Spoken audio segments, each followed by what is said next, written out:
जय। अवतार मेहर बाबा की जय।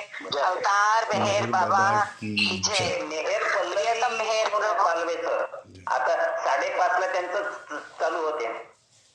मेहर पल्लवी आणि योगायोग संस्कार जे सद्गुरू आणि अवतार जे मटेरियलायझेशन होऊन अवतार कॉन्शियसनेस परत येतो त्यावेळेला योगायोग संस्कारांमध्ये त्याला ते सगळं कार्य करावं लागतं. आणि सद्गुरू पण जेव्हा त्याचं भानावर येतो त्यावेळेला योगायोग संस्कार सद्गुरूचे पण योगायोग संस्कार असतात आणि अवताराचे पण योगायोग संस्कार असतात. तर हे विज्ञानी संस्कार योगायोग संस्कार हे सगळं आणि अवताराचं मंडल तर कसं सर्कल असतं, कोण मेंबर्स त्याचे होऊ शकतात, हे सगळं ह्या प्रकरणात सांगितलेलं आहे. तर आता ही जबाबदारी बाबांनी समजायचं, आपण मी नव्हे, बांगडे सरांना सोपवलेली आहे. ते पुस्तक वाचून विवेचन करतील, पेज नंबर ते सांगतील. कारण आता माझ्याकडे पुस्तक नाही आहे ते सांगायला आणि प्रवासात असल्यामुळं आपण सुरू करूया. मी विनंती करते गांगडे सरांना की त्यांनी सुरुवात करावी. सगळ्यांचे खूप आभार आणि होपफुली की ऑडिओ रेकॉर्डिंग गांगडे सर करत आहे. मग आपण बघू त्याचं पुढे व्हिडिओ वगैरे टाकता येते का युट्यूबवर. पण कुणी हा मिस करू नये. इतर तुमचे मित्र परिवार असेल त्यांनाही तुम्ही सांग रेकॉर्डिंग होईलच की नाही होईल. तर थँक्यू गांगडे सर. परत होईल की नाही, रेंज असेल की नाही म्हणून. जय बाबा. अवतार मेहर बाबा की जय. जय बाबा. जय मेहर बाबा. अवतार मेहर बाबा की जय. युगावतार मेहर बाबांच्या दैवी उपस्थितीमध्ये आपण डॉक्टर सी डी देशमुख यांचे जे अध्यात्मापर लेख आणि संदेश आहे या पुस्तकाचं जे वाचन सुरू आहे. तर आज हे प्रकरण 29वे ज्याच्यामध्ये सद्गुरूच्या अवताराच्या मंडळाविषयी चर्चा बाबांनी यामध्ये माहिती दिली आहे. तर ते वाचन त्याचं मी करत आहे. सद्गुरूच्या त्याचं जे टायटल आहे प्रकरण 29 आहे, पेज नंबर 269. सद्गुरूच्या मंडळामध्ये म्हणजे सर्कलला मंडळ किंवा मंडल शब्द वापरला इथे. सद्गुरूच्या मंडळामध्ये प्रवेश, अनेक जन्मांचा शोध, आत्मशुद्धी, सेवा व स्वार्थत्याग असला म्हणजे आत्म्याला ईश्वर प्राप्त सद्गुरूची भेट होते व त्याच्याशी संबंध येतो आणि त्याला सद्गुरूशी अनेक जन्मात निकट संबंध मिळून त्याची प्रेमपूर्वक सेवा घडली म्हणजे तो त्याच्या मंडळमध्ये म्हणजे सर्कलमध्ये प्रवेश करतो. सद्गुरू जेव्हा येतो तेव्हा तो नेहमी त्याच्या मंडळामध्ये असणाऱ्या सर्वांनाही आपल्याबरोबर घेऊन येतो. सद्गुरूच्या मंडळामधील आत्म्यांना त्यांच्या प्रयत्नामुळे ईश्वर प्राप्तीचा अधिकार मिळालेला असतो व अनुभूतीची वेळ येता क्षणीच सद्गुरूच्या कृपेने त्यांना ईश्वरानुभूती मिळते. द्वैत सृष्टीमधील सर्व क्रिया द्वैताच्या संस्कारांनी प्रेरित होतात. द्वैताची जाणीव होण्याकरिता द्वैताच्या संस्काराची क्रियाशीलता आवश्यक आहे.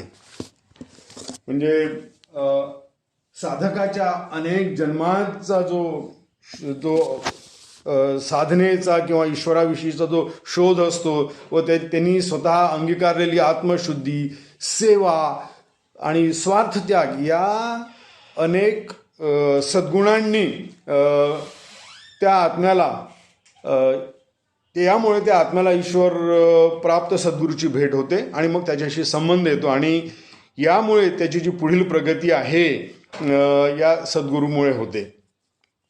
द्वैताच्या संस्काराचे कार्य. द्वैत संस्कारामुळे म्हणजे जी ही ड्युअलिटी आहे, द्वैत संस्कारामुळे प्रथम चेतनेचा विकास होतो. इव्होल्युशन ऑफ कॉन्शियसनेस जे बाबांनी म्हटलेलं आहे गॉड स्पीक्समध्ये, ती सीमित होते व नंतर त्यांच्याचमुळे ती चेतना विमुक्त होऊन आत्मज्ञान किंवा ईश्वरानुभूती मिळण्यास सहाय्य होते. जोवर आत्मा द्वैताच्या अनुभवातून जात नाही तोवर त्याला स्वतःच्या एकतेची जाणीव होऊ शकत नाही. म्हणजे ड्युॲलिटीमधून त्याला जाणं, द्वैतून जाणं हे कंपल्सरी आवश्यक आहे, एसेन्शियल आहे ते. व या द्वैताच्या अनुभवाकरिता द्वैताच्या संस्काराची आवश्यकता असते. म्हणूनच हे द्वैताचे जे संस्कार आहेत ते सुद्धा याच्यामधून जाण्याला आवश्यक आहे.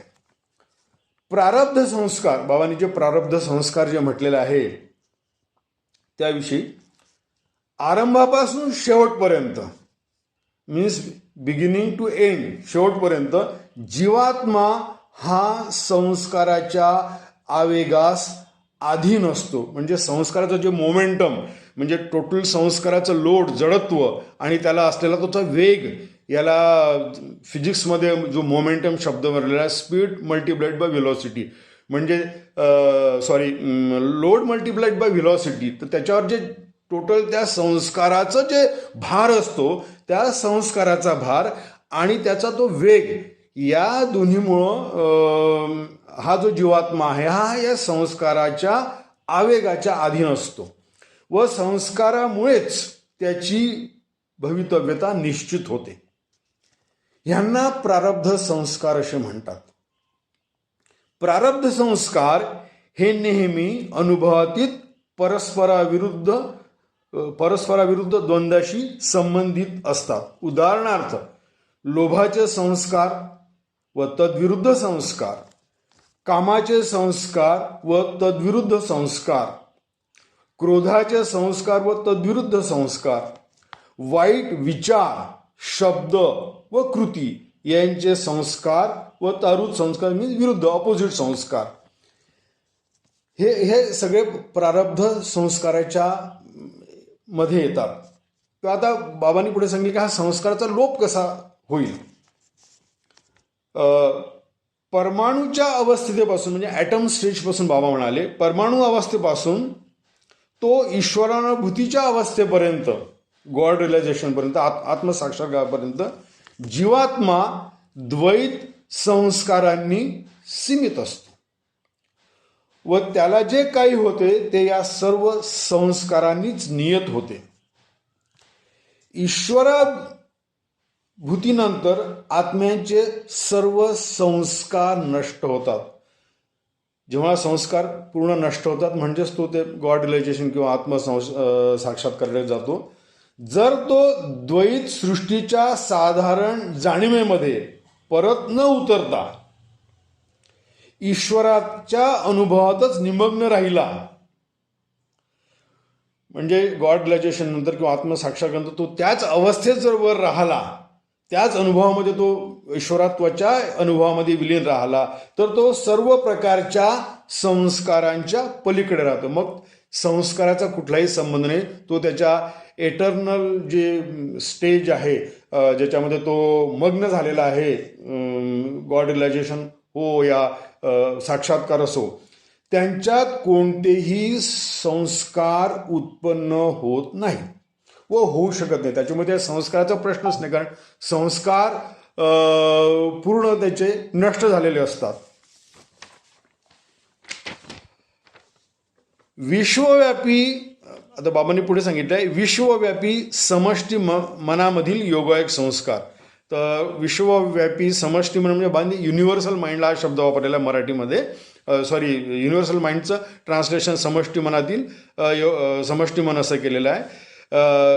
विश्वव्यापी समष्टी मनातील योगायोग संस्कार. ईश्वर प्राप्त आत्मा द्वैत सृष्टीच्या जाणीवेत उतरलाच, ज्याला ईश्वर प्राप्त झालेला असा जो आत्मा द्वैत सृष्टीच्या, म्हणजे ड्युॲलिटी जेव्हा परत जो रिटर्न येतो, परत द्वैतात परत येतो, द्वैत सृष्टीच्या जाणीवेत उतरलाच, तर त्याला विश्वव्यापी समष्टी मन मिळते, म्हणजे त्याला युनिव्हर्सल माइंड मिळतं. या नवीन मिळालेल्या सार्वलौकिक मनाबरोबरच त्याला अधर बसणारे व न बांधणारे असे योगायोग संस्कार मिळतात. म्हणजे जे क्रिएशनमध्ये जो परत आपल्या ड्युटीसाठी, कर्तव्यासाठी जो येतो, परत येतो ड्युअलिटीमध्ये, त्याला अधर बसणारे व न बांधणारे असे योगायोग संस्कार, म्हणजे ज्याला बाबांनी इंग्लिशमध्ये सुपरफ्ल्युअस आणि नॉन बाइंडिंग असे संस्कार जे त्याला परत येतात त्याला बाबांनी योगायोग संस्कार म्हटलेला आहे. म्हणजे गॉड रिलाइज सोल जो परत आपल्या जबाबदारीसाठी किंवा आपल्या ज्या ड्युटीज कर्तव्य निभवायसाठी परत ड्युअलिटीमध्ये येतो आणि तो जे संस्कार घेतो त्याला बाबांनी योगायोग संस्कार असं म्हटलं आहे, जे अधर बसणारे न बांधणारे म्हणजे सुपरफ्ल्युअस आणि नॉन बाइंडिंग असतात. योगायोग संस्कार प्राप्त होतात. सद्गुरू हा सर्व संस्कारापासून मुक्त असतो. सद्गुरू हा सर्व संस्कारापासून मुक्त असतो आणि योगायोग संस्कार देखील त्याच्या विश्व मनावर अधरपणे आरूढ झालेले असल्यामुळे सृष्टीविषयी सचेतन राहून, म्हणजे योगायोग संस्कार सुद्धा त्याच्या युनिव्हर्सल माइंडवर अधरपणे आरूढ म्हणजे लूजली, बाबांनी म्हटलंय दे आर सिट लूजली आरूढ असल्यामुळे सृष्टीविषयी सचेतन राहून तिच्यात कार्य करीत असताना देखील तो या योगायोग संस्कारांनी बांधला जात नाही. म्हणजे योगायोग संस्कार जे नॉन बाइंडिंग असतात तो सद्गुरू बांधल्या जात नाही. योगायोग संस्कार त्यांच्या जागतिक कार्याच्या प्रवास कालव्याप्रमाणे असतात. म्हणजे एखादं जे बाबांनी जे दिलेलं वर्क आहे, जे दिलेलं काम आहे या सृष्टीविषयी, ते करायसाठी जे चॅनेल म्हणून तिचा उपयोग जागतिक कार्याच्या प्रवास कालव्याप्रमाणे असतात. ती चॅनेल म्हणून त्याला ते वापरतात. ते त्याच्या जाणीवेला शृंखलाबद्ध करत नाही. म्हणजे त्यांच्या कॉन्शियसनेसला त्याच्यामुळं कुठल्याही प्रकारचं बाइंडिंग होत नाही. ते त्याच्या जाणीवेला शृंखलाबद्ध करीत नाहीत. योगायोग संस्कारांची क्रिया. योगायोग संस्कारांची क्रिया यंत्रतुल्य व स्वतः गतिशील, म्हणजे अगदी यंत्रासारखं आणि ऑटोमॅटिक ती क्रिया होत असते. योगायोग संस्कारांची क्रिया यंत्रतुल्य व स्वतः गतिशील असते. ज्या काही संसर्ग यांना किंवा संबंधांना ईश्वर प्राप्त पुरुष क्रियाशील उत्तर देतो, म्हणजे ज्या काही त्यांच्या जी स्पेसिफिक काही कॉन्टॅक्ट्स किंवा सद्गुरूचे जे लिंक असेल आणि त्यांना तो रिस्पॉन्स देतो, त्या पद्धतीनं ज्या काही संसर्ग आणि यांना किंवा इतर संबंधांना ईश्वर प्राप्त पुरुष क्रियाशील उत्तर देतो, म्हणजे जेव्हा त्या रिस्पॉन्स देतो जो गॉड रिलाइज सोल आहे तो, ते सर्व या योगायोग संस्कारावर अवलंबून असतात. म्हणजे ते या पूर्ण योगायोग संस्काराच्या माध्यमातून ते कार्य चालतं. या योगायोग संस्कारामुळे सार्वलौकिक समष्टी मनावर आवरण पडत नाही. म्हणजे या योगायोग संस्कारामुळे युनिव्हर्सल माइंडवर कुठलाही पडदा आवरण असं कुठल्याही प्रकारचं पडत नाही किंवा त्यांच्यामुळे अज्ञान मेघ जमत नाही. म्हणजे बाबांनी ज्याला म्हटलं आहे की अज्ञान म्हणजे क्लाउड ऑफ इग्नोरन्स, म्हणजे अज्ञानामध्ये जसं आपण ड्युअलिटीमध्ये असतो तर आपलं सगळं अज्ञानच आहे या विषयी, ज्ञानाविषयी. तर असं या जे योगायोग संस्कार आहे याच्यामुळं बाबांनी म्हटलं आहे की अज्ञानाचे ढग म्हणजे क्लाउड ऑफ इग्नोरन्स जमत नाही. ते केवळ सुनिश्चित क्रियाशीलतेच्या विमोचनाकरिता आवश्यक असलेल्या साच्याचे कार्य करतात. म्हणजे एखादी सुनिश्चित म्हणजे डेफिनेट फिक्स अशी जी ॲक्शन करायची असते तर त्या ॲक्शनच्या विमोचनाकरता, म्हणजे आपण जसं म्हणतो विमोचन करणे म्हणजे रिलीज करणे, इंग्लिशमध्ये ज्याला आपण म्हणतो की त्याला अनव्हीलिंग करणे, ज्याचं एखाद्या गोष्टीचं आपण विमोचन करतो, एखादं उद्घाटन करतो, अशासारखं रिलीज करण्याकरता म्हणजे विमोचन करण्याकरता आवश्यक असलेल्या साच्याचेच कार्य करतात. म्हणजे एखाद्या मोल्डप्रमाणे ते कार्य करतात. ईश्वराची जागतिक इच्छा या योगायोग संस्काराच्या द्वारा विशिष्ट रूपात अभिव्यक्त होते. म्हणजे योगायोग संस्काराच्या माध्यमातून जी ईश्वराची जी युनिव्हर्सल विल आहे ती अभिव्यक्त होते. देशकालांतर्गत सृष्टीतील कोणतीही कृती देशकालांतर म्हणजे आपलं जे वर्ल्ड आहे, जे स्थूल जगत आहे, हे स्पेस अँड टाईमनी बांधलेलं आहे.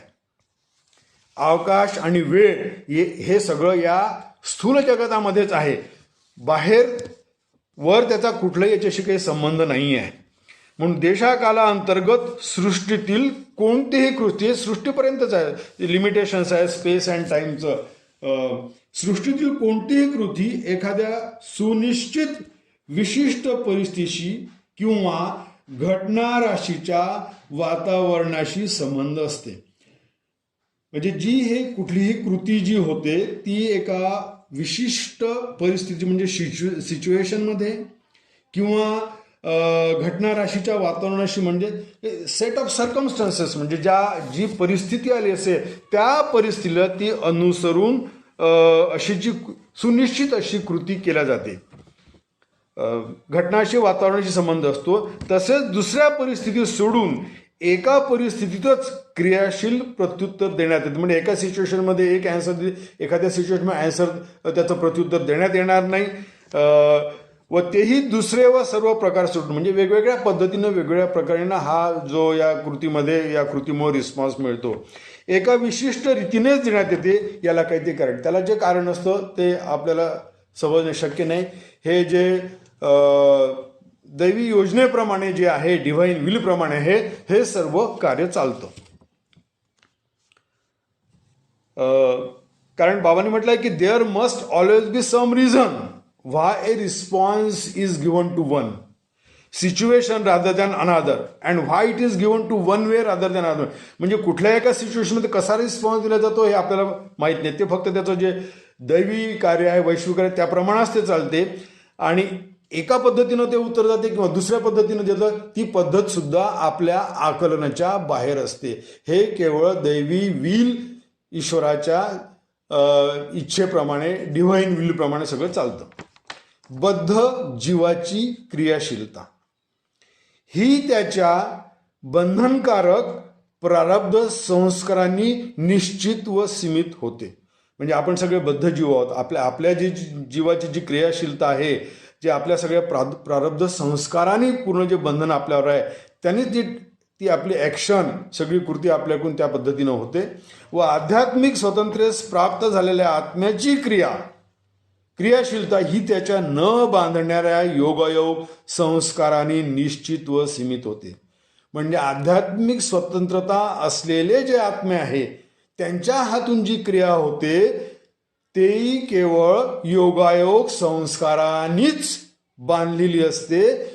त्यांनीच ती निश्चित होते आणि त्यांनीच ती सीमित होते. म्हणजे ज्याला ईश्वरानुभूती प्राप्त झाली आहे असे आत्मे योगायोग संस्काराच्या माध्यमातून सर्व हे कार्य करतात. सद्गुरूच्या कार्यालाही सृष्टीचे नियम लागू आहेत. साधारण जाणीवेमध्ये उतरत असताना म्हणजे गॉड कॉन्शियस पासून जेव्हा ते खालच्या स्टेजला येतात या क्रिएशनमध्ये, या स्थूल जगतामध्ये काम करण्यासाठी, आणि मग त्यांना साधारण जाणीव होते, ही जी स्थूल जगाच्या जी कॉन्शियसनेस त्यांना येते, साधारण जाणीवेमध्ये उतरत असताना ईश्वरी पुरुषाला योगायोग संस्कार मिळाले नसते तर त्याला कोणतेही निश्चित, जर त्याला मिळाले नसते तर त्याला कोणतेही निश्चित स्वरूपाचे कार्य करता आले नसते.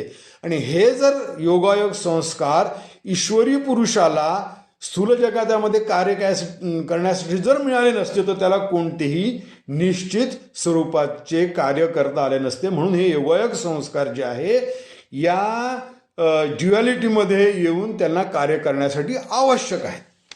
ईश्वर पुरुषाला स्वतःमधून दैवी इच्छेस विशिष्ट रूपाने अभिव्यक्त करण्यास व स्वतःची इतिकर्तव्यता सिद्धीस नेण्यास, म्हणजे दैवी पुरुषाचं जी कर्तव्य स्वतःची आहे या द्वैतामध्ये, या स्थूल जगताप्रती, आणि त्याचं जे मिशन आहे त्यांचं जे मिशन आहे, म्हणजे ज्यासाठी तो दैवी पुरुष परत आपल्यासाठी या लेव्हलवर येतो आणि द्वैताच्या लेव्हलवर येतो आणि द्वैताच्या माध्यमातून काम करतो, तर त्याचं ते मिशन असतं. कारण ते इति कर्तव्य तर ते मिशन सिद्धीस नेण्याकरिता योगायोग संस्काराची मदत होते. म्हणजे त्यांचं जे डिव्हाइन मिशन आहे या अर्थ होतं या सृष्टीमधलं, त्या मिशनला, त्या इति कर्तव्यताला सिद्धीस नेण्याकरिता योगायोग संस्काराची मदत होते.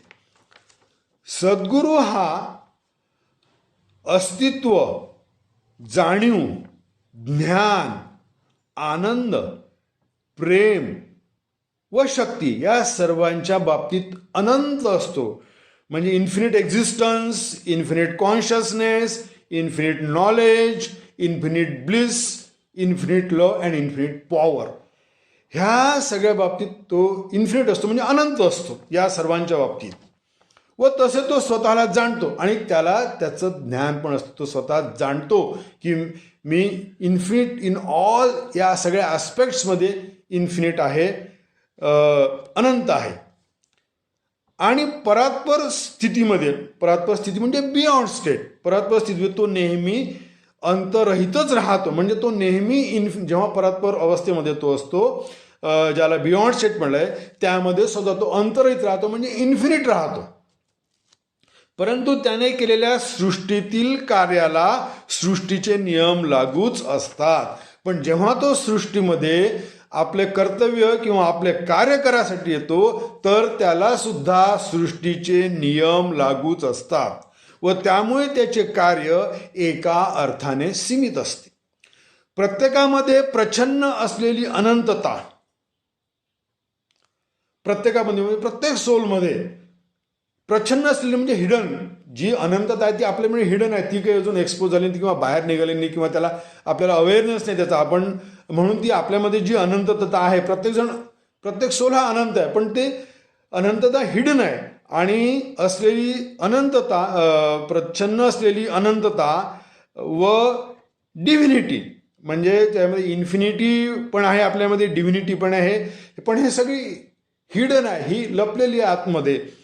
तर तिला अनावृत्त करण्याचा जो सृष्टीचा हेतू आहे, म्हणजे त्याला अनव्हेलिंग करण्याचा, ती जी डिव्हिनिटी आहे आपल्यामध्ये आतमध्ये लपलेली, तिला अनावृत्त करण्याचा म्हणजे तिला अनव्हेलिंग करण्याचा जो सृष्टीचा हेतू आहे, तो सिद्ध करण्याचेच त्याचे कार्य असल्यामुळे त्याचे महात्म्य असीम आहे. परंतु केवळ परिणामांच्या दृष्टीनेच त्याची मोजमाप केली तर जगात शक्य असलेल्या इतर कार्याप्रमाणेच सद्गुरूचे कार्यही इतके किंवा तितकेच व त्याहूनही अधिक नाही असे सीमित असते. कारण याच्यामध्ये आपल्या विश्वामध्ये, सृष्टीमध्ये येऊन त्याला जे कार्य करावं लागतं आणि ते जे कार्य सृष्टीमधून तो करतो, तर ते सृष्टीचे जे टाईम, स्पेस, कॉज आणि इफेक्ट्स जे आहे, ह्या सर्वांना अधीन राहून तो कार्य करतो, म्हणून त्याचे कार्य सीमित आपल्याला दिसतं. सद्गुरूच्या कार्यक्षेत्राचा विस्तार योगायोग संस्काराने नियत होतो.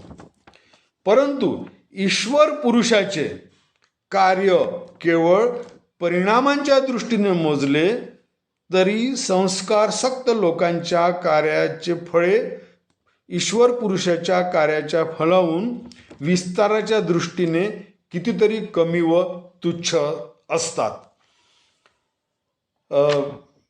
कारण संसार सक्त जे आपण लोक आहोत, आपण जे सगळे बद्ध झालेलो आहोत या स्थूल जगतातले, ते आपलं जे कार्य आहे त्या ईश्वराच्या कार्याच्या फळवून ईश्वराच्या दृष्टीने कितीतरी कमी आणि अत्यंत तुच्छ. कारण आम्ही सगळं बद्ध, आपण ड्युअलिटीतले लोक आहोत. बद्ध जीवातील थोरात थोर, म्हणजे इव्हन बद्ध जीवातील जे ॲडव्हान्स सोल आहेत, जे समोर गेलेले आहेत, ज्याला म्हणतो आपण आणखी साधक आहे, जे वरच्या भूमिकेमध्ये गेलेले आहेत, बद्ध जीवातील थोरात थोर आत्मा देखील ईश्वर पुरुषास शक्य असलेल्या एवढे परिणाम केवळ विशालतेच्या दृष्टीनेही घडवून आणू शकत नाहीत. म्हणजे जे ॲडव्हान्स सोल्स आहेत, जे वरच्या भूमिकेतील साधक आहेत, ते सुद्धा ईश्वर पुरुषाच्या कार्याच्या मानाने जर आपण त्याची तुलना केली तर ते सुद्धा तेवढे कार्य त्या पद्धतीने करू शकत नाही. केवळ विशालतेच्या दृष्टीने घडवून आणू शकत नाही.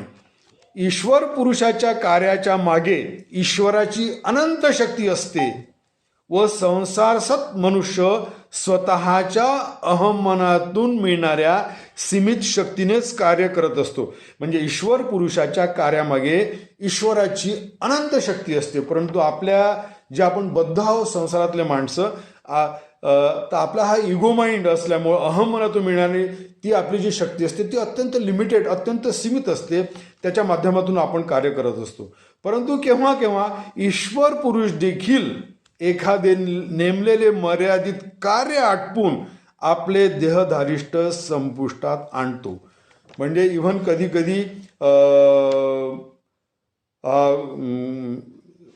गॉड रिलाइज सोल सुद्धा, म्हणजे ईश्वर पुरुष सुद्धा त्यांचं कार्य झाल्यानंतर त्यांचं जर मर्यादित कार्य आटोपलं तर ते आपले देहधारिष्ट म्हणजे आपलं जे आहे ते बॉडी ड्रॉप करतात. देहधारिष्ट म्हणजे त्यांचं जे वर्क संपलं, त्याचं जर कार्य संपलं तर ते आपलं देहधारिष्ट संपुष्टात आणतो. म्हणजे आपलं इन्कार्नेशन जे आहे ते आपलं त्याचा शेवट करतो.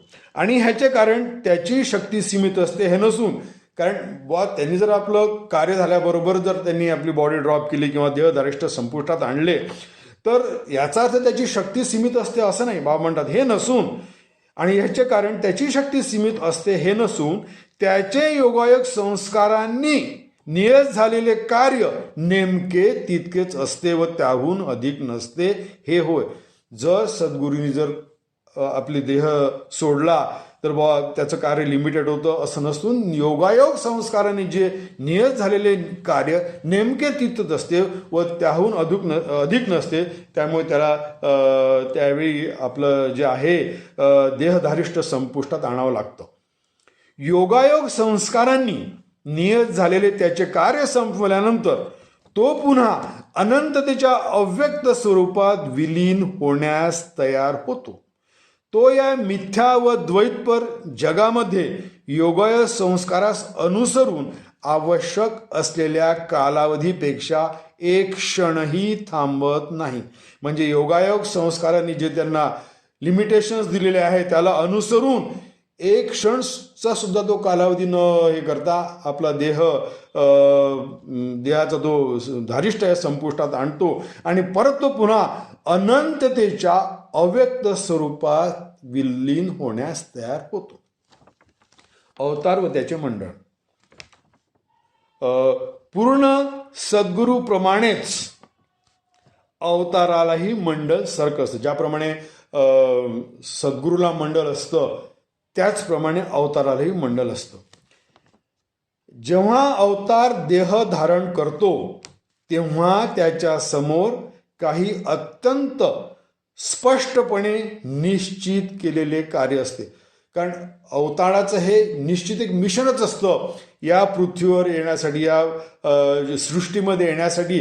कारण त्याला जे ठराविक कार्य करायचं असतं, आपल्याला जे बद्ध जीवात्म्यांना जे पुढे पुश, एक स्पिरिच्युअल पुश, आध्यात्मिक पूर्ण एंटायर क्रिएशनला, पूर्ण या विश्वाला त्यांना जो आध्यात्मिक पुश द्यायचा असतो त्यासाठी अवतार येतो. तेव्हा त्याच्यासमोर काही अत्यंत स्पष्टपणे निश्चित असलेले कार्य असते व ते योजनेप्रमाणे चालू असते. ही योजना कालप्रवास अनुलक्षून व्यवस्थित केलेली असते. अवताराची जन्म घेण्याची क्रिया अद्वितीय असते. स्थूल देह धारण करून द्वैत सृष्टीमध्ये उतरण्यापूर्वी तो स्वतःला व स्वतःच्या मंडळामधील व्यक्तींना विज्ञानी संस्कार म्हणून विशेष प्रकारचे संस्कार देतो. म्हणजे अवतार जेव्हा भूतलावर येतो त्याचप्रमाणे तो सोबत त्याचं मंडळ सुद्धा आणतो. पूर्ण 122 लोकांचं मंडळ, 10 सर्कल्स, पहिल्या सर्कलमध्ये 12 अधिक 2 अपेंडेजेस असे 14 आणि 108 उरलेले असे पूर्ण 122चं जे त्याचं मंडळ आहे ह्या अवतारासोबतच त्याला इथे यावं लागतं. आणि या लोकांना काम करण्यासाठी, या पूर्ण त्याच्या मंडळाला काम करण्यासाठी त्यांना विज्ञानी संस्कार, जे संस्कार देतात त्यांना बाबांनी विज्ञानी संस्कार म्हटलं आहे. विज्ञानी संस्कार म्हणून विशेष प्रकारचे संस्कार देतो. अवताराच्या मंडळात नेहमी 120 व्यक्ती असतात व अवतार जेव्हा देह धारण करतो तेव्हा या सर्वांना ही जन्म घ्यावा लागतो. स्थूल देह धारण करण्यापूर्वी विज्ञानी संस्कारांना ग्रहण करणे, म्हणजे हे जे 120 लोक आहे किंवा 122 लोक आहे अवतारासोबतचं पूर्ण जे मंडळ आहे, हे त्यांना जन्म घेण्यापूर्वी त्यांना विज्ञानी संस्कार ग्रहण करणं अत्यंत आवश्यक असतं.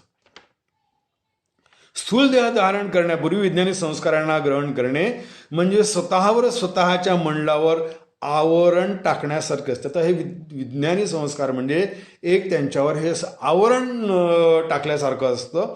जन्म घेतल्यानंतर स्वतःने नियोजित केलेली वेळ येईपर्यंत अवतार या विज्ञानी संस्काराच्या आवरणाने आच्छादित राहतो. अगदी स्पष्ट आहे की हे जन्म घेतल्यानंतर स्वतःची नियोजित जी वेळ आहे कार्याची ती येईपर्यंत सर्वांवर हे जे आहे विज्ञानी संस्काराचं आवरण आच्छादित राहतं.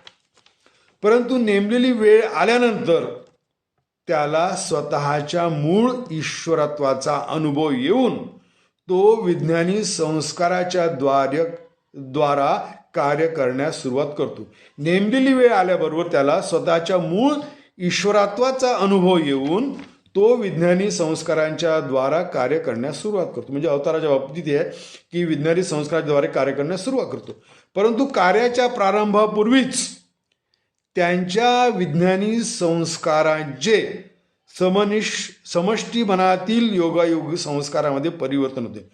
म्हणजे कार्याच्या प्रारंभापूर्वी विज्ञानी संस्कार जे त्याच्या युनिव्हर्सल माइंडवर असतं, अवतार त्याच्या युनिव्हर्सल माइंडवर हे विज्ञानी संस्कार असतात, त्याचं परिवर्तन म्हणजे कार्य प्रारंभ व्हायच्या आधीच विज्ञानी संस्काराचं परिवर्तन योगायोग संस्कारामध्ये होते. ज्याला बाबांनी इंग्लिशमध्ये ट्रान्सम्युटेशन म्हटलं आहे की या संस्कारांचं विज्ञानी संस्कार जे आहे योगायोग संस्कारामध्ये ट्रान्सम्युटेड म्हणजे परिवर्तन आहे, यामध्ये योगायोग संस्कारामध्ये परिवर्तन होतं. आता विज्ञानी संस्काराचं स्वरूप आणि बाबांनी सांगितलं आहे की जे हे 120 लोक, 122 लोक येतात तेच नसून त्या क्वालिटीचे लोक असतात. म्हणजे पर्टिक्युलरली जी क्वालिटी त्यावेळेस असते, येशू ख्रिस्ताच्या वेळेस त्यांचं जे मंडळ होतं तर त्याच क्वालिटीचे ते येत नाही. कारण सगळ्यांना गॉड रिलेशन झालेलं असतं. तिथं अवताराची जबाबदारी असते की त्यांना गॉड रिलेशन द्यावं. पहिल्या सर्कलला, इनर मोस्ट सर्कलला तो अवतार काळातच एक तो बाबा अवतार असताना किंवा जास्तीत 2-3 लाईफ्स मॅक्झिमम जो म्हटला की त्यांचा जो अवतार काळ असतो आफ्टर मॅनिफेस्टेशन फॉर 100 years, त्याच्यामध्ये त्या सगळ्या फर्स्ट सर्कलला तर गॉड रिलेशन मिळतंच. त्याच्यामुळं विज्ञानी संस्काराचे स्वरूप व्यावहारिक दृष्टीने पाहता विज्ञानी संस्कार हे साधारण द्वैत मूलक संस्काराप्रमाणेच असले तरी म्हणजे जे हे विज्ञानी संस्कार आहे हे साधारणतः आपले जे ऑर्डिनरी ड्युॲलिटीचे संस्कार आहेत, ज्याला बाबांनी म्हटलं आहे की साधारण द्वैत मूलक संस्काराप्रमाणेच असतात, तर या दोहोंमध्ये महत्त्वपूर्ण फरक आहे.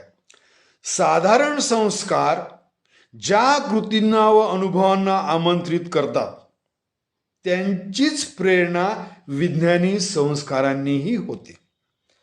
साधारण संस्कारांनी प्रेरित झालेल्या कृतीमुळे व अनुभवामुळे भ्रमात्मक द्वैताची पकड अधिक दृढ होत जाते. जे आपले साधारण संस्कार आहेत त्या संस्काराने प्रेरित होऊन आपण जी कृती करतो किंवा त्याचे आपण जे अनुभव घेतो त्याच्यामुळे ह्या भ्रमात्मक इल्युजन मध्ये असलेल्या द्वैताची ड्युॲलिटीची जी पकड आहे ती जी ग्रीप आहे ती अत्यंत आणखी पकड बसते. कारण त्या संस्कारामध्ये आपण उपभोग पण घेतो संस्काराचा आणि आणखी संस्कार आपल्यावर अधिक आणखी आपण मिळवतो, आणखी आपण घट्ट ती मायेची पकड आपल्यावर आणखी घट्ट होते या साधारण संस्कारांमुळे. भ्रमात्मक दैवत्वाची पकड अधिक घट होत असते. तर विज्ञानी संस्कारांनी प्रेरित झालेल्या कृतीमुळे अनुभवामुळे ती पकड व्यवस्थितपणे सैल होत जाते. पण विज्ञानी संस्कारामुळे जी कृती प्रेरित होते व जे अनुभव घेतल्या जातात ती पकड जी या ड्युअलिटीची पकड आहे, द्वैत्वाची पकड आहे, भ्रमाची पकड आहे, ती सैल होत जाते. हा विज्ञानी संस्कार आणि योगायोग संस्काराला बाबांनी सांगितला. विज्ञानी संस्काराच्या अभिव्यक्तीची अर्थपूर्ण नियती ही सत्ता विस्ताराच्या एकतेचा अनुभव आमंत्रित करते आणि म्हणून विज्ञानी संस्कारांना एकतेच्या प्रवेशद्वाराचा उंबरठा म्हटलं. म्हणजे बाबांनी विज्ञानी संस्कारांना एकतेच्या प्रवेशद्वाराचा उंबरठा म्हणजे थ्रेशोल्ड ऑफ युनिटी हे शब्द बाबांनी या जे विज्ञानी संस्काराच्या बाबतीत बाबांनी वापरलेले आहे.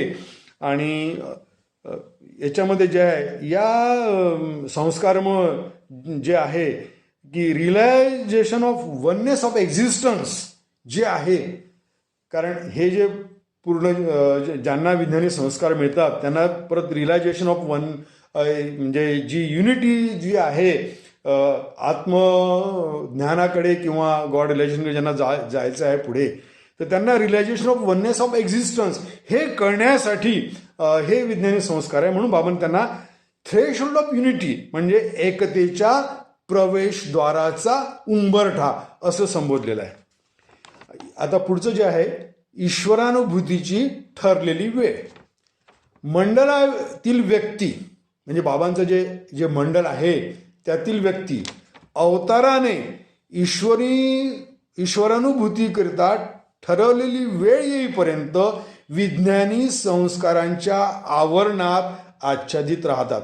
म्हणजे त्यांना गॉड रिअलायझेशन होईपर्यंत सगळेजण या विज्ञानी संस्काराच्या अधीन असतात. त्यांच्या विज्ञानी संस्कारांचे आवरण त्यांच्यावर झाकलेलं असतं आणि त्यांना अवताराकडून अनुभूती मिळाली म्हणजे त्यांनी बरोबर आणलेल्या विज्ञानी संस्काराचे आवरण न बनता त्याचे योगायोग संस्कारामध्ये रूपांतर होते. म्हणजे या विज्ञानी संस्काराचं जे आवरण जे आहे, जी योग्य वेळ येते ज्यावेळेस त्यांना गॉड रिलेशन द्यायचं असतं त्यावेळेस हे जे विज्ञानी संस्कार आहे याचं आवरण न बनता हे विज्ञानी संस्कार ट्रान्सम्युटेड इन टू द योगायोग संस्कार म्हणजे त्याचं जे कन्व्हर्जन आहे योगायोग संस्कारामध्ये रूपांतर होते आणि हे योगायोग संस्कार पृथ्वीवरील ईश्वरी योजनेच्या परिपूर्तीकरता साधन बनतात. म्हणजे हे जे योग संस्कार आहे हे इन्स्ट्रुमेंट बनतात, हे टूल बनतात पृथ्वीवरील ईश्वरी योजनेच्या परिपूर्तीकरिता साधन बनतात. इतकं स्पष्ट बाबांनी सांगितलं आहे की योगायोग संस्कार हे जे आहे जी डिव्हाइन विल आहे, ईश्वरी योजना आहे, त्याची परिपूर्ती त्याला पूर्णता करण्याकरता त्याला फलस्वरूप देण्यासाठी हे जे योगायोग संस्कार आहे हे साधन बनतात, इन्स्ट्रुमेंट बनतात, टूल बनतात.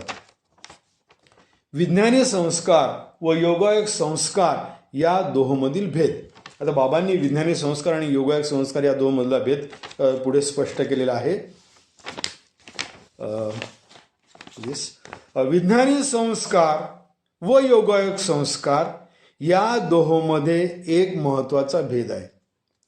विज्ञानी संस्कारांमुळे अखेरीस एकत्वाची अनुभूती मिळत असली तरी विज्ञानी संस्कार व योगायोग संस्कार या दोहोमध्ये एक महत्वाचा भेद आहे. विज्ञानी संस्कारामुळे अखेरीस एकत्वाची अनुभूती मिळत असली तरी अनुभूती येईपर्यंत त्यांच्याद्वारा सीमित असण्याचाच अनुभव मिळतो. म्हणजे जरीही विज्ञानी संस्कारानंतर त्याचं ट्रान्सफॉर्मेशन जे योगायोग संस्कारमध्ये झालेलं आहे किंवा विज्ञानी योगा दोहामध्ये एक महत्त्वाचा भेद आहे. बाबांनी सांगितलं की विज्ञानी संस्कारामुळे अखेरीस एकत्वाची अनुभूती मिळते तरी अनुभूती येईपर्यंत त्यांच्याद्वारा सीमित असण्याचाच अनुभव मिळतो. परंतु अनुभूतीनंतर प्राप्त होणाऱ्या म्हणजे अनुभूतीपर्यंत विज्ञानी संस्कार, अनुभूतीनंतर प्राप्त होणाऱ्या योगायोग संस्कारामुळे द्वैतातील अनंततेच्या अनुभवामध्ये किंचितही विघ्न न येता द्वैतपर सृष्टीमधील प्रत्युत्तरात्मक क्रिया नियत होतात. म्हणजे अनुभूतीनंतर प्राप्त होणारे जे योगायोग संस्कार आहे त्यामुळं द्वैतातील अनंततेच्या अनुभवामध्ये, द्वैतामध्ये राहून सुद्धा अनंततेचा जो अनुभव येतो त्यामध्ये किंचितही विघ्न न येता द्वैतापर सृष्टीमधील प्रत्युत्तरात्मक क्रिया नियत होतात. म्हणजे ज्या क्रिया करायच्या आहेत त्याच्यामध्ये त्या क्रिया नियत होतात. विज्ञानी संस्काराच्या परिणिती म्हणजे विज्ञानी संस्काराच्या वर्किंग आउटमुळं स्वतःला अनुभूती मिळते. म्हणजे अनुभूती मिळण्यासाठी हे विज्ञानी संस्कार जे आहे ते कारणीभूत आहेत. तर योगायोग संस्काराच्या परिणितीमुळे अद्यापावेतो बंधनातच असलेल्या इतरांना अनुभूती मिळण्यास मदत होते. विज्ञानी संस्काराच्या परिणितीमुळे स्वतःला अनुभूती मिळते, तर योगायोग संस्काराच्या परिणितीमुळे अद्यापावेतो बंधनात असलेल्या इतरांना अनुभूती मिळण्यास मदत होते. परात्पर स्थिती, आता बाबांनी पुढे परात्पर स्थिती म्हणजे बियॉन्ड स्टेट याविषयी सांगितलेलं आहे. परात्पर अवस्थेमध्ये देशकाल व अखिल भासमान विश्वाला म्हणजे परत बाबांनी टाईम अँड स्पेस हे केवळ या भासमान विश्वामध्येच आहे. अखिल भासमान विश्वाला मुळे अस्तित्वच नसते, कारण याला काही इल्युजन, याला तर काही एक्झिस्टन्स नाहीच आहे.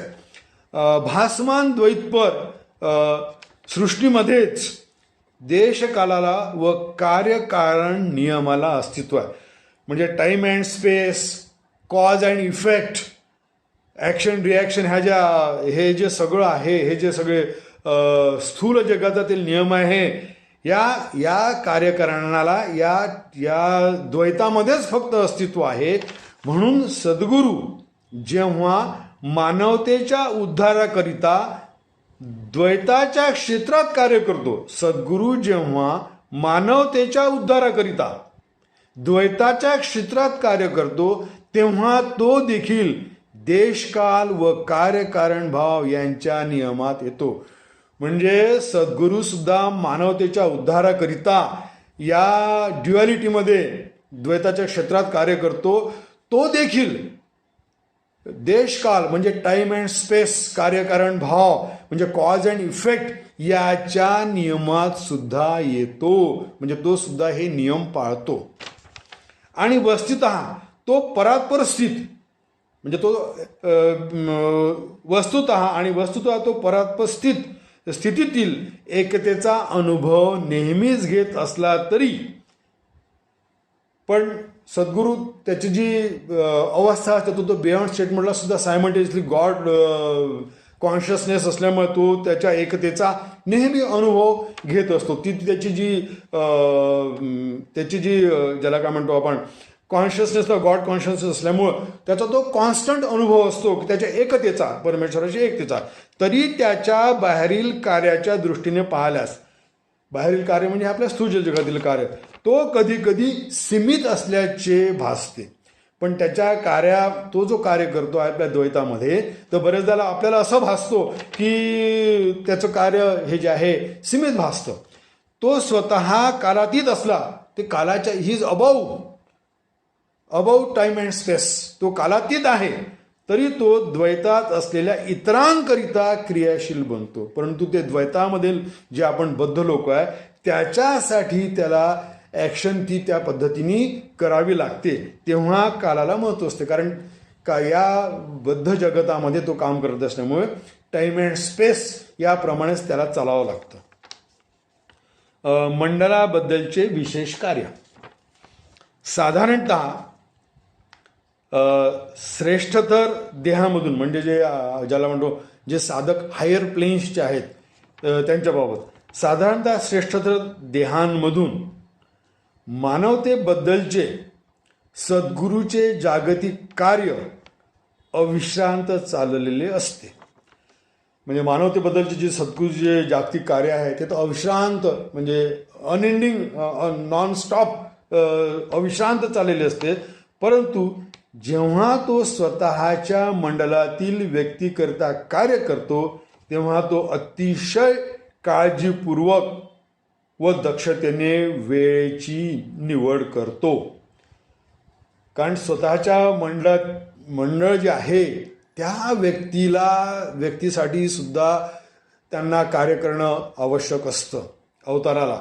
कारण त्याची ती जबाबदारी असते की त्यांना गॉड रिअलायझेशन देणं. या बाबतीत एक मला आठवतं की पीटर आणि जुडासच्या बाबतीत की जुडासनी तर काही नाण्यांसाठी येशूला विकलं होतं. म्हणजे सॉरी त्याचा विकलं म्हणजे त्याच्या मारेकऱ्यांना पैसे दिले आणि त्याचा पत्ता सांगितला. हे अत्यंत वाईट कर्म त्याच्याकडनं जुडासकडनं करून घेतलं. आणि पीटरला क्रॉसवर असताना त्यांनी जिससला अवेरलं. हे सुद्धा कार्य त्यांच्याकडनं करून घेतलं. त्यांचे कारण बॅलन्सिंग ऑफ संस्कारमध्ये त्यांचे कर्म इतके चांगले होते त्याचे संस्कार इतके चांगले होते की ते बॅलन्स करला. त्याच्या हातून हे कर्म अवताराने करून घेतलं जुडास करणं आणि पीटर करणं. कारण त्यांना गॉड रिअलायझेशन देणं हे आवश्यक होतं. कारण ते सगळ्या पहिल्या सर्कलचे येशू ख्रिस्ताच्या पहिल्या सर्कलचे लोक होते. पीटर, जुडास, जॉन, जेम्स ही जी आहे सगळी पहिल्या सर्कलची मंडळी होती बाबांच्या. आणि पहिल्या सर्कलला तर त्यांच्या एक अवतार काळामध्ये त्यांना गॉड रिलेशन देणं साक्षात्कार देणं हे अवताराचं दायित्व असतं. म्हणून त्यांचे जे इतकं कर्म चांगले होतं त्यांच्या हातून असे कर्म करून घेतले की बॅलन्स ऑफ संस्कार जे आहे ते येशू ख्रिस्तांनी त्यांच्याकडनं संस्काराचं बॅलन्सिंग करून घेतलं. मंडळाचे विशेष कार्य साधारणतः मानवतेबद्दल सद्गुरूचे जागतिक कार्य अविश्रांत चाललेले असते. परंतु जेव्हा तो स्वतःच्या मंडलातील व्यक्तीकरता कार्य करतो तेव्हा तो अतिशय काळजीपूर्वक व दक्षतेने वेळेची निवड करतो. कारण त्यांच्या या क्रियेने त्यांच्या संस्कारांच्या यंत्रतुल्य परिणितीमध्ये निश्चयात्मक व विवक्षिक स्वरूपाचा हस्तक्षेप होत असतो. म्हणजे अवताराला त्याच्यामध्ये इंटरव्हेन्शन करावं लागतं. कारण स्पेसिफिक नियोजित वेळेवर जे आहे त्याचे जे संस्कार आहे जे ठरलेलं आहे जे डेफिनेट स्वरूपाचं जे कार्य आहे जे त्यांच्या मंडळावर त्यांना करावं लागतं. यासाठी सद्गुरू जो आहे तो आपलं इंटरव्हेन्शन करतो, आपला हस्तक्षेप करतो. कारण त्यांच्यावर जे कार्य सद्गुरूला अवताराला जे करायचं असतं त्या मंडळातील लोकांना मंडळाकरिता तो ठराविक वेळी कार्य करतो. म्हणून गुरूंच्या सूचना अंमलात आणताना जे त्याने सांगितलेले वेळ पाळतात त्यांना त्याच्या खास क्रियाशीलतेचा फायदा मिळतो. म्हणजे जे एक स्पेसिफिक काही जे वर्क असतं ती जे वर्क त्याच्यावर केलं जातं आपल्या मंडळावर त्याचा त्यांना फायदा मिळतो. जे त्यांनी सांगितलेली जी आहे म्हणजे जी वेळ त्यांनी सांगितली त्या वेळेचं जे 100% पालन करतं म्हणजे 100% जे आज्ञा पालन केलं जातं मंडळातील लोकांकडनं त्यांना त्याचा फायदा मिळतो. सद्गुरूने स्वतःसमोर जे विशिष्ट कार्य ठेवलेले असते त्याच्या दृष्टीने वेळ ही एक अतिशय महत्त्वाची बाब असते. वेळेला अत्यंत महत्त्व आहे. कारण तुम्हाला माहिती आहे की मेहराबादला बाबांनी एका जणाला सकाळी 5 वाजता बोलावलं आणि त्याला वेळ झाला नेमका दूधवाला येऊन गेला आणि बाबांनी त्याला गॉडलायझेशन म्हणजे जी ठराविक वेळ आहे तो 5 मिनिटं लेट झाला. तर हे जे आहे वेळेचं आणि काळाचं महत्त्व याला जे महत्त्व दिलं आहे ती अत्यंत अतिशय असं महत्त्व बाबांनी या बाबीला दिलं आहे. मंडळातील व्यक्तीकरता सद्गुरू जे खास कार्य करतो त्याचा संपर्क व प्रभाव केवळ त्या व्यक्तीवरच पडत नसून त्या व्यक्तीशी संबंध असलेल्या इतर लोकांवरही पडतो. म्हणजे त्याच्याशी जी रिलेटेड किंवा कनेक्टेड जे लोक असतात त्या मंडळातील लोकांसोबत जे कनेक्टेड लोक असतात त्यांना सुद्धा या लोकांना जे सद्गुरू जो कार्य करतो त्या कार्याचा इफेक्ट, त्या परिणाम त्या लोकांना सुद्धा मिळतो. मानवते संबंधीच्या आपल्या आध्यात्मिक कर्तव्याचे व्यवस्थापन करण्यामध्ये, म्हणजे मानवते संबंधी, ह्युमॅनिटी संबंधी जे आपलं आध्यात्मिक कर्तव्य आहे त्याचं जे मॅनेजमेंट, जे व्यवस्थापन करण्यामध्ये ज्या विशिष्ट गोष्टींचा सद्गुरू उपयोग करतो त्या सर्वांमध्ये त्याचे मंडळ ही महत्त्वाची बाब आहे. कारण मंडळ जे आहे त्यांच्या माध्यमातून सुद्धा जे कार्य केलं जातं त्याच्यामुळे हे मंडळ जे आहे सद्गुरूंचं ही अत्यंत महत्त्वाची बाब आहे. पूर्वीचे अत्यंत निकट सहवास, म्हणजे आधीच्या लाईफमधला त्यांचं जे रिलेशन्स असतात, क्लोज रिलेशन किंवा संबंध असतात आणि निकट सहवास असतो आधीच्या लाईफमध्ये लागलेला आहे. कारण हे जे मंडळ तयार होतं हे अनेक जन्मांची परिणिती असतं, त्याचं फ्रूट, त्याचं फळ म्हणून अवताराच्या किंवा सद्गुरूच्या मंडळामध्ये तो माणूस येतो आणि त्याच्या निकट संबंध याच्यामुळे हे मंडळ अस्तित्वात आलेलं असतं. कारण त्याचा पूर्वजन्मीचा सगळा हा संबंध असतो आणि त्यांचंच त्यांना जे फळ मिळते की ते त्या मंडळामध्ये येतात. मंडळाच्या परिघाने सद्गुरू सीमाबद्ध होत नाही. म्हणजे मंडळाचं जे त्याचं परिघ आहे त्यांनी सद्गुरू सीमाबद्ध, म्हणजे त्याला कुठला तो सर्कमस्क्राईब किंवा त्याला कुठलीही अशी सीमा किंवा त्याला असे लिमिटेशन्स या मंडळ त्याच्या अवतीभोवती असतं. तर या परिघामुळं त्या सद्गुरूवर कुठलाही बंधन किंवा सीमा येत नाही. प्रत्येक सद्गुरूला अशा प्रकारचे निकट शिष्यांचे मंडळ असते आणि प्रत्येक सद्गुरूचं हे आपापलं मंडळ हे वेगवेगळं असतं. कारण त्याचा जो पास्ट लाईफचा जो संबंध आला असेल त्या लोकांशी, त्याप्रमाणे ते लोक त्याच्या मंडळामध्ये येतात. आणि प्रत्येक सद्गुरूला अशा प्रकारचे निकट शिष्यांचे मंडळ असते, परंतु त्या मंडळामुळे त्याच्या आंतरिक चेतनेला कोणत्याही प्रकारची सीमा उत्पन्न होत नाही. आणि या मंडळामुळे जी त्यांची आंतरिक चेतना असते सद्गुरूची, त्यांना कुठल्याही प्रकारची सीमा उत्पन्न होत नाही, त्यांना कुठलेही लिमिटेशन्स त्या सद्गुरूला येत नाही. ईश्वरावस्थेमध्ये सद्गुरू हा स्वतःच अखिल विश्वाच्या व त्याचप्रमाणे सर्व वस्तू जातीच्या केंद्रामध्येच असल्याचे पाहतो.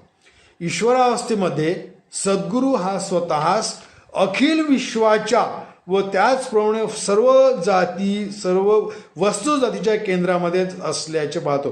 तो म्हणजे पूर्ण युनिव्हर्सचं पायव्हट बाबांनी ज्याला म्हटलेलं आहे की सेंटर, केंद्रबिंदू, पूर्ण एंटायर क्रिएशन, एंटायर युनिव्हर्सचं हा प्रमाणे तो नेहमी सेंटरमध्ये तो असल्याचेच पाहतो.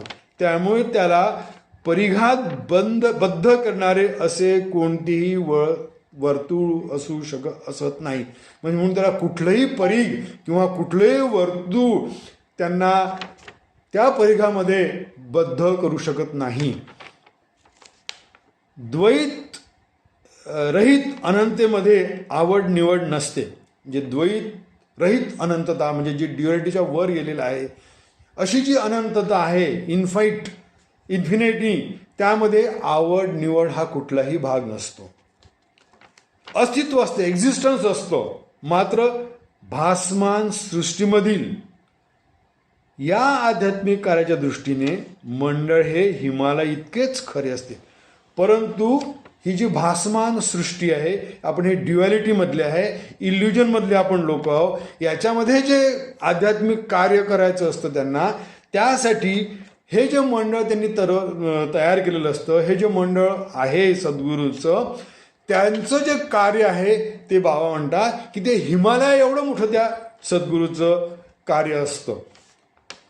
तर आजचं जे हे प्रकरण आहे, मला वाटतं थोडंसं वेळेआधी संपलेलं आहे. प्रकरण 29 पर्यंत समाप्त केलं आहे आणि ताईंनी जे मला सांगितलं कदा माझं लवकर झालं थोडं वेळेचं थोडं फास्ट झालं. तुम्हाला वाटलं की 1 तासामध्येच म्हणजे 7 पर्यंत जाईल, परंतु 6:30लाच माझं रीडिंग संपलं. त्याच्यामुळं नाही, हरकत नाही. Thank you sir.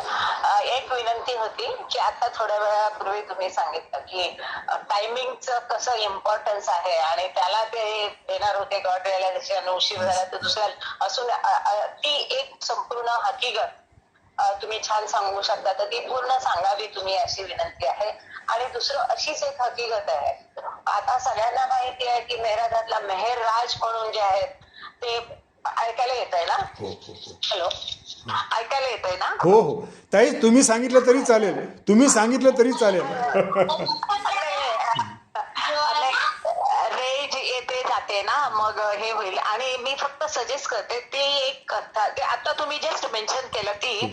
आणि दुसरं म्हणजे बघा, मेहराजातला मेहरराज खेडकर म्हणून जे आहेत ते सध्या जे आता तर लॉकडाऊन मुळे बंद आहे, पण मेहराजातलं जे सध्या भक्त आहेत सध्या सगळं तिथलं, तर त्यांचे वडील जे महादेव त्यांचे म्हणजे ते दत्तक पुत्र केलेले, तर ते महादेव मला छान आठवतात. आणि त्यांची पण अशी एक फार मोठी कहाणी आहे की त्यांना मूलबाळ नव्हतं आणि ते नेहमी बाबांना सांगायचे की बाबा द्या मला मूल, थांब येऊ दे वेळ.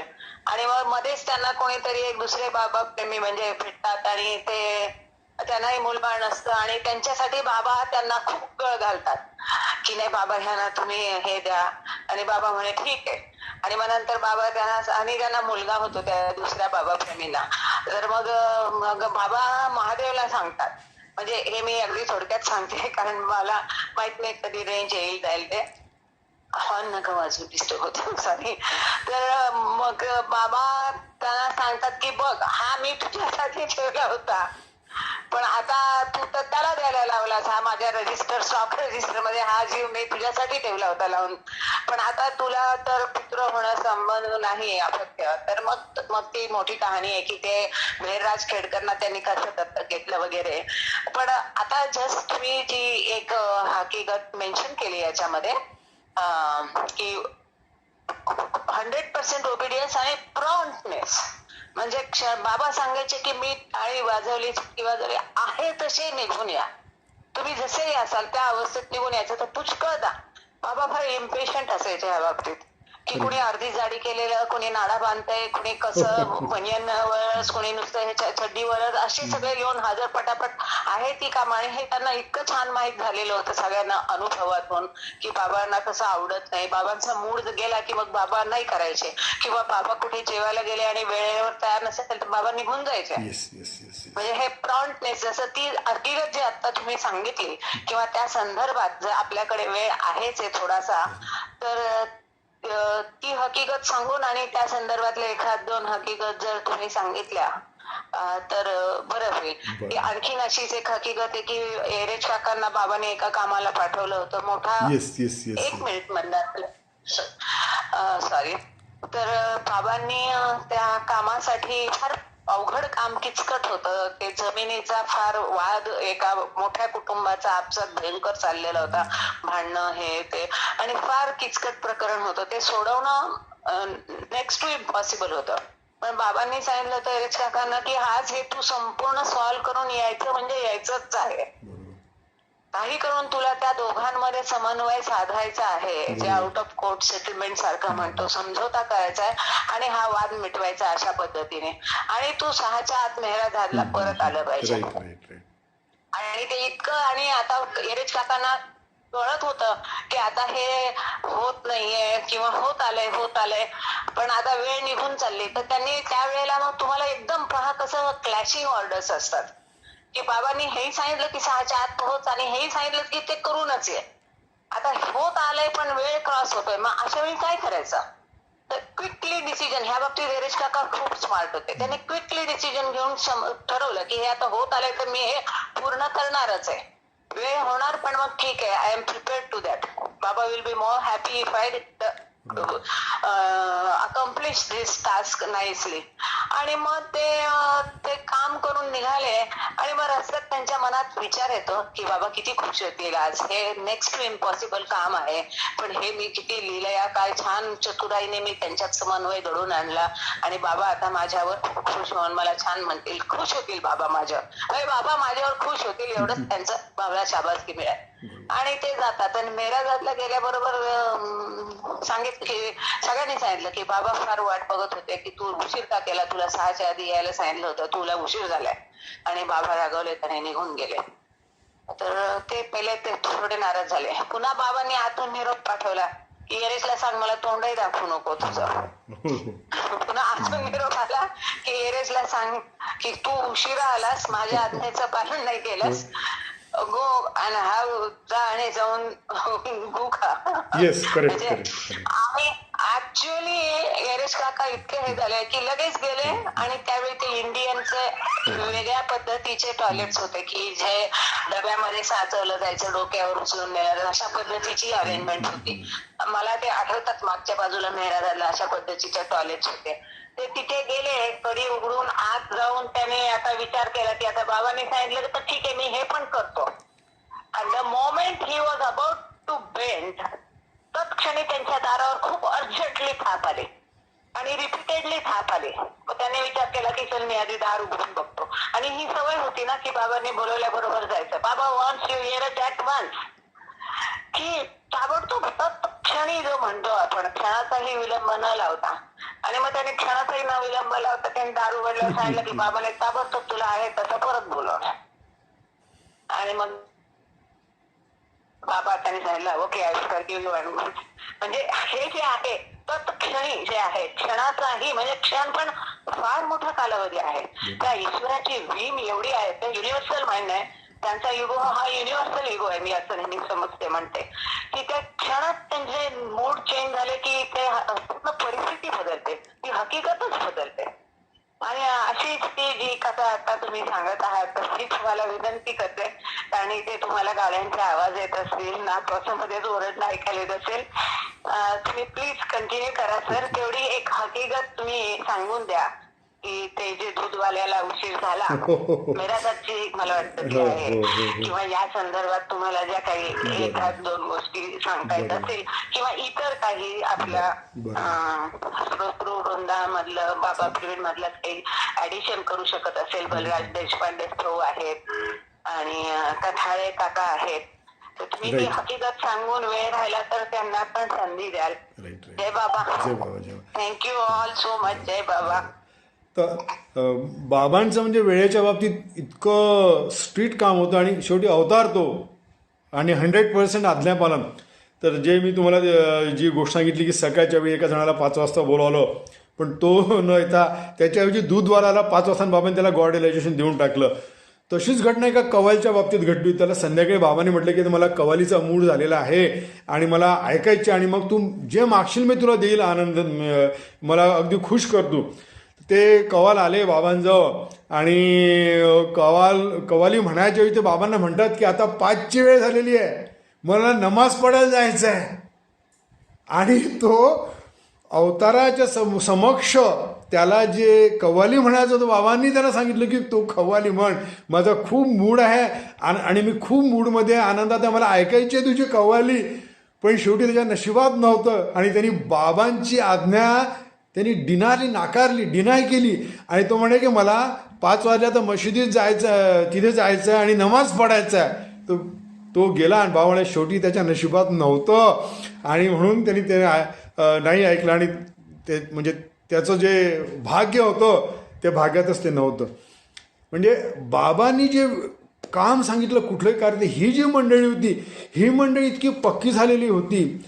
आणि मंडळी जी असे, तर एरजची अशीच तुम्हाला एक घटना सांगतो की किती प्रॉम्प्टनेस त्यांच्यामध्ये असे आणि कुठल्याही वेळेचा विचाराचा विलंब न करता बाबांनी सांगितलेलं आहे. हे अवलंबायचं म्हणजे किती डिफिकल्टी. हे औरंगाबादची गोष्ट आहे. औरंगाबादला एकदा काय झालं, औरंगाबादला बाबा असताना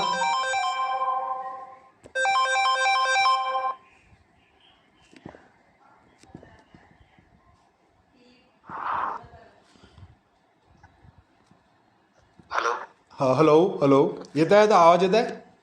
येत आहे आवाज? हो येत आहे पाहत. ओके. हो हो, एक मिनिट, मी एक कॉल आला होता, मी हे करतो, परत ऑन करतो.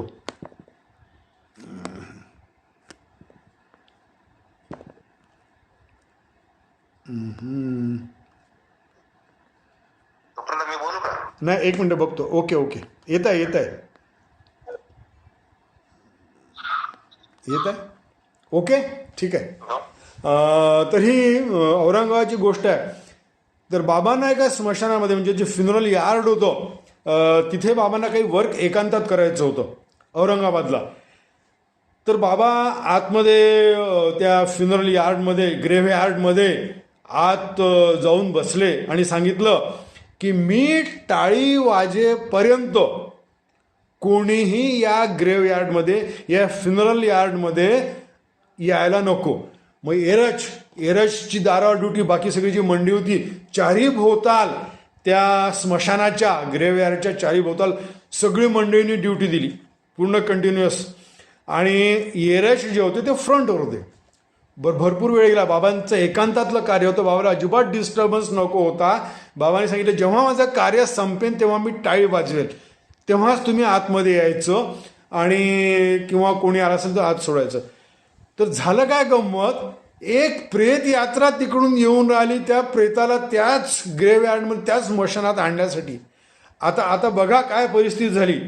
त्या स्मशानामध्ये एका प्रेताला घेऊन प्रेत यात्रा येऊन राहिली, आणि समोर जे होते ते एरज बघत होते. तर एरजची काय अवस्था झाली असेल, आता त्यांना कसं थांबवायचं. तर काही मीटर अंतरा ती प्रेत यात्रा असतानाच एरज तिथपर्यंत पायी चालत गेले, आणि काही अंतरावर त्यांच्याशी जे समोर लोक चालत येतात त्यांच्याशी बोलायला लागले की बा कोण आहे, काय झालं, कशामुळं वारले, काय झालं, किती वर्षाचं वय होतं, असं त्यांना बोलत ठेवलं. आणि ती पूर्ण प्रेत यात्रा थांबली, कारण समोरची जी मंडळी चालणारी होती ती, त्यांना एरजनी स्वतःसोबत कॉन्व्हर्सेशनमध्ये घेतलं. म्हणजे त्याच्याशी ते कॉन्व्हर्सेशन, वार्तालाप करायला लागले की कोण व्यक्ती होता, खूप छान व्यक्ती होता, अरे असं झालं का, आजारी होते का, खूप वाईट झालं, काय वय होतं, नातेवाईक, मुलगा किती, मुली किती आहे, काय करतायत सगळे, असं करतात. मागचे सगळे लोक थांबले, सगळे पाहून आले की काय झालं, कशामुळे प्रेत यात्रा थांबली. पाहता पाहता असंच 10-15 मिनटं वेळ झाले. तर आणखी काही हे न करता की ओके खूप छान आहे, परमेश्वर त्यांना सद्गती देवो, आपण त्यांच्याशी प्रार्थना करू, आरती त्यांच्यासाठी आपण परमेश्वराला त्यांच्या सद्गती देण्यासाठी प्रार्थना करू, आणि आपण सायलेन्स ठेवू आमच्यातर्फे, असं करू. त्यांनी इतका वेळ त्याच्यामध्ये घालवला, आणि सगळे मागचे लोक बघून, म्हणजे काय झालं बाबा, कशामुळे थांबले, तर लोक, मागची लोकांचे समोर यायला लागली. आणि हा घोळ झाला जवळपास 15 ते 20 मिनटं. आणि एरजनी त्यांना त्या बोलण्यामध्ये, आणि मागच्यांना वाटलं की कोणीतरी परिचित व्यक्ती असेल, निश्चितच काहीतरी बोलत असावे, चांगलं सांगत असावे, किंवा कशासंबंधी इन्क्वायरी करत असावे, किंवा काही मार्गदर्शन करत असावे, म्हणून मागची मंडळी त्या सगळ्या त्या वार्तालापाकडे नुसती बघत होती. काही जवळ आली. मग बरोबर 20 मिनिटांत बरोबर बाबांची टाळी वाजली, आणि बाबाची जशी टाळी वाजली तशी तिथून निघाले, आणि या या या आतमध्ये या वगैरे, त्या पूर्ण त्या मिरवणुकीला जे, म्हणजे जे डेथचं बॉडीचं जे प्रोसेशन होतं त्याला सगळं आतमध्ये घेऊन आले, आणि बाबाने टाळी वाजवली. बाबांचं वर्क फिनिश झालं, बाबा तिथून निघून गेले, आणि हे लोक त्यांच्यासोबत गेले. म्हणजे बाबांचं जे वर्क होतं ते किती त्याला इम्पॉर्टन्स होतं वेळेच्या बाबतीत. अशीच तुम्हाला एक भाऊजींची, ताई दुसरं कोणी सांगणार आहे काही? हा, मला वाटतं बलराज देशपांडे काकांना Yes. बोलायचं काहीतरी. करेक्ट. वेळेच्या बाबतीत तो बोलत होता ना, ते बाबा, त्यावेळेस मला माझ्या आर्मीची एक गोष्ट आठवली. ओके. की आमच्या इथे एक सिद्ध पुरुष होते, घाटेशास्त्री म्हणत. आवाज येतोय ना? हो, येस, क्लिअर आहे. हो, येस, तुमचा व्हिडिओ पण ओपन करू शकता. हो हो हो, येतो. तर आमची एक आत्या होती, त्यांना मूलबाळ नव्हतं, आणि त्याच्याच घरी एक अशीच स्वयंपाक करणारी होती, तर तिलाही मूलबाळ नव्हतं. तर त्या घाटेशास्त्री महाराजांनी आमच्या आत्याला सांगितलं की उद्या सकाळी पहाटे तू तुला मुलंबाळ नाही आहे असं तू म्हणताय आणि मागणी करताय, तर तू माझ्याकडे ये, मी तुला प्रसाद देईल. तर ही उशिरा गेली आणि त्या संपर्कीन बाईने ते ऐकलं होतं, तर ती गेली, तर त्यांना मूल झालं, यांना मूल झालं नाही. आणि ही जी गोष्ट माझ्या सांगायची माझ्या मनात होती ना, तर हे माझ्या मनात होतं. आता मग यावर माईकवर बोलायचं की नाही बोलायचं हा माझ्या मनात विचारतात. इतक्यात तुम्ही माझं नाव घेतलं भागवताईंनी, की देशपांडेंना काही सांगायचं असेल तर ते सांगितलं म्हणून. वंडरफुल. आता गोळ्या झाला माझ्या मनात गोष्ट ते सांगायची किंवा सांगू की नाही हा विचार होता. तितक्यात पाहिलं त्यांनी म्हटलं की देशपांडे काही माहित असेल तर ते सांगतील म्हणून. जय बाबा. हा जय बाबा. जय बाबा जय बाबा. आणखी कोणाला सांगायचं आहे काही? अच्छा हा sir, you conduct the meeting, म्हणजे आणि कोणाला काही सांगायचं का किंवा तुम्ही पुढे सांगू ओके. शकता. अशीच एक घटना भाऊ कलजुरींच्या बाबतीत झालं होती की बा आज्ञापालन जे असतं अवताराचं किती कडक असतं. 1958 ठिकाणी भाऊ कलजुरीजवळ 1952मध्ये डिसेंबर महिन्यामध्ये पहिली भेट झाली होती सावनेरला, आणि नंतर 7 जुलै 1953मध्ये भाऊजी बाबांकडे आले. आणि ही जी घटना आहे 1958ची मेहराजाची घटना आहे. तर रात्री उन्हाळ्याचा वेळ होता आणि बाबा म्हणाले रात्री 12 वाजता की मला सोडा दे, सोडा वॉटर पाहिजे. रात्री 12ची गोष्ट बघा, मला सोडा वॉटर दे, मला तहान लागली आहे. आणि मग भाऊजींनी काय केलं की प्रॉम्प्ट म्हणजे, कारण बाबांना नेहमी रात्री बरेचदा अशी तहान लागली की बाबा सोडा वॉटर मागत असत, त्यामुळे सोडा वॉटरच्या बॉटल्स सगळ्या बाबांसाठी ठेवल्या जात. तर रात्री 12ला सोडा वॉटर मागितल्यामुळे भाऊजींनी एक बॉटल आणली आणि ती बॉटल अशी हळूच उघडली बाबांना सोडा वॉटर द्यायसाठी. झालं काय, ती बॉटल उघडताना जे बॉटलचं झाकण होतं, झाकणासोबत एक थोडा काचेचा तुकडा बॉटलचा त्या झाकणासोबत असं उघडताना तो खाली पडला, झाकण पण खाली पडलं आणि थोडा काचेचा एक तुकडा बॉटलच्या वरच्या तोंडाचा तो निघाला आणि खाली पडला. एवढ्याने बाबा डिस्टर्ब झाले. तू काय केलंस, माझा सगळा प्लॅन फिसकटला, सगळं फर्शवर कुठेतरी सगळे काच झाले असतील. आणि मला यावेळी मेहरामाईंना आणि इतर स्त्री मंडळींना बोलवायचं होतं. वास्तविक बाबा कधीही रात्री स्त्री मंडळींना बोलवत नसत, पण बाबा एरेशला म्हणाले की तू माझ्या कामाचा सत्यानाश केला, तू युसलेस आहे, तू कुठल्याही कामाचं नाही, कुठलंही काम व्यवस्थित करत नाही, मला मेहरामाईला बोलवायचं होतं 12 वाजता आता, तू सगळे हे काच करून टाकले. बाबा मी ताबडतोब स्वच्छ करतो, तुम्ही काही काळजी करू नका. त्यांनी मग तो पोछा आणला, पहिले झाडून काढलं, पोछा मारला. तो बाबा म्हणायचे नाही नाही हे इकडून व्यवस्थित पूस, तिकडून. 1 तास 2 तास हा प्रोग्राम चालला. बाबा म्हणे तिकडे बघ, त्या कोपऱ्यात बघ, त्या कोपऱ्यात बघ, तिकडे काही काच पडला असेल, इकडे काही काच पडला असेल. प्रत्येक वेळेस ते झाडत असे आणि पुसत असे. म्हणे बाबा मी पूर्ण पुसलो, कुठेही काही नाही आहे. मग बाबा काय म्हणाले, 2 तास हा पूर्ण प्रोग्राम चालला स्वच्छतेचा, रात्री 12 ते 2 बरोबर पूस, तू माझा कार्यक्रम सगळा खराब केला. मला महिला मंडळींना बोलत बाबांचं तेच त्यांना टोमणं देणं, त्यांना रागवणं की तू काही कामाचा नाही आहे, तू माझा प्लॅन फिसकटवला आणि तू असा कसा, तू माझ्या आज्ञा पाळू शकत नाही. खूप 2 तास हा प्रोग्राम चालला पूर्ण स्वच्छतेचा. ते झाल्यावर मग बाबा म्हणतात जा कॉट खाली जाऊन पहा कुठे काही काचेचा तुकडा पडला आहे का. तर यांच्या मनात आलं कसा हा अवतार मला एवढा त्रास देऊन राहिला आणि मी एवढं स्वच्छ केल्यावर, आणि महिला मंडळी काय कॉटच्या खाली जाणार आहे. कॉटच्या खाली मला पुसायला सांगतात, बघायला सांगतात तुकडा पडलेला आहे. बाबांच्या कॉटच्या खाली जाऊन पूस, स्वच्छ कर, एखादा तुकडा पडला असेल. ह्यांच्या मनात विचार होतो की कॉटच्या खाली तुकडा गेला जरी असेल तर का मेहरामाई कॉटच्या खाली जाणार आहे. आणि मेहरामाई कधीच रात्री येत नव्हत्या, कधीच त्यांना बाबा बोलत नाही. आणि त्या येत होत्या तर नेहमी पायामध्ये सँडल घालून यायच्या, म्हणजे त्यांच्या पायांनाही म्हणे काच लागणार नाही. ते व्हेरॅज माझ्या पायात काहीच नव्हतं म्हणे, मी तर अगदी नग्न, माझे पाय तसेच होते. तर हे त्यांच्या मनात जेव्हा विचारतो तू काय विचार करून राहिला, तू काय विचार करत आहे. ते बाबा काहीच नाही. नाही सांग. मग म्हणे माझ्या मनात विचार आला की मेहरामाई काय कॉटच्या खाली जाणार आहे की तुम्ही मला कॉट, म्हणे तू जे विचार करतं हे काय मला समजत नाही, मला माहीत नाही की मेहरामाई कॉटच्या खाली जाणार आहे की नाही जाणार आहे. अरे तू बांधील आहे, तू माझ्याकडे कायसाठी आला की तू मला म्हटलं होतं की तुमच्या आज्ञाचं 100% 100% पालन करेल. आणि म्हणून माझी जी आज्ञा आहे ती तुला पालन करणं हे तुझं उद्दिष्ट आहे, हे तुझं कर्तव्य आहे. त्या खाली जाओ न जाओ, त्या येऊ न येऊ, पण मी सांगितलेलं आहे तुला स्वच्छ कर, ते हे तुझं कर्तव्य आहे.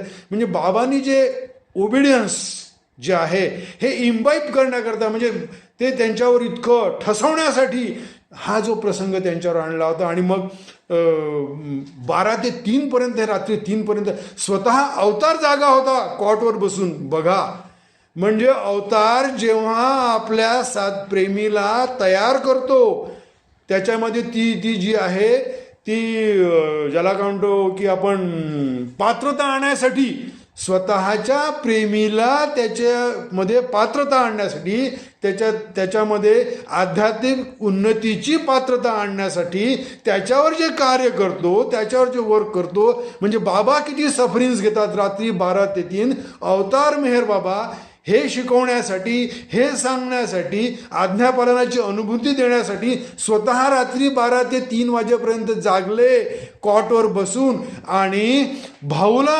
आज्ञापालनाचं महत्त्व कळावं यासाठी स्वतःनी अवतारांनी सफरिंग घेतलं पूर्ण वेळ जागून. म्हणजे अवतार जेव्हा एखाद्याचा होतो तो सर्वांसाठी पण होतो थोड्यांचा. जेव्हा त्याचा होतो तर त्यासाठी सुद्धा तो किती पेन्स घेतो, किती सफरिंग घेतो, किती दुःख घेतो. आणि तेव्हा तो त्याच्या वर्दी करतो, त्याची ती तयारी करून तो त्याच्या लायक त्याला बनवतो. हे जे आहे खरोखर एक वाचल्यानंतर 1958ची गोष्ट आहे लॉर्ड मेयरमध्ये, ती खरोखर डोळ्यामध्ये आसू येतात की अवतार स्वतः जे दुःख घेतो आपल्या त्याचं जे कर्तव्य आहे की त्याची जी आपण बद्ध झालेले जे सगळे द्वैतामधली जी मंडळी आहे त्यांना आध्यात्मिक पुश द्यायला, स्पिरिच्युअलिटीमध्ये समोर न्यायासाठी तो स्वतः सफरिंग्स घेतो. हे 1952चा ॲक्सिडेंट, 1956चा ॲक्सिडेंट, काय त्यांना गरज होती ॲक्सिडेंट्स करून घ्यायची? केवळ मानवतेसाठी स्वतःचं रक्त सांडवलं आणि या पृथ्वीवर ते आलेत. केवळ आपण अज्ञानात असलेले सगळे बद्ध आत्म्या आणि एंटायर क्रिएशनला आध्यात्मिक पुश देण्यासाठी अवतार जो येतो तो खरोखर आपल्यासारख्या म्हणजे साध्या माणसाच्या त्या समजण्याच्या आपल्या सगळ्या ह्या बाहेरच्या गोष्टी आहेत. तर मला असं वाटतं की आता एक 10 मिनिट उरलेले आहेत. तर ताई, प्रार्थना, आरती किंवा इतर कोणाला आणखी काही याविषयी बोलायचं असेल, आपलं मत काही सांगायचं असेल तर सांगू शकता. अवतार मेहर बाबा की जय.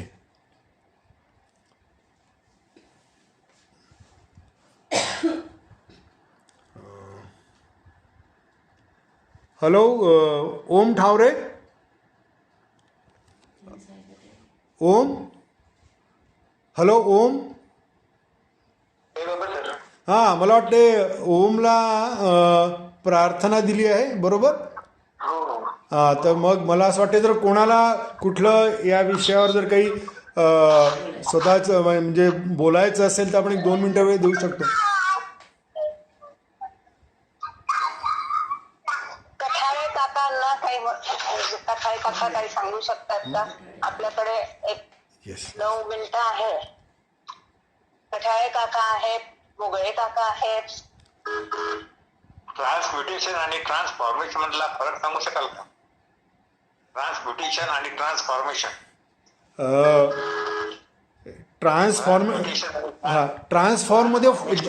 ट्रान्सफॉर्मेशन जनरली फॉर्म, आपण जो शब्द वापरतो, जो फॉर्मचा बदल होतो ना, ज्याला आपण म्हणतो की ट्रान्सफॉर्मेशन. आता मराठीमध्ये मला एक्झॅक्टली ते सांगता नाही येत.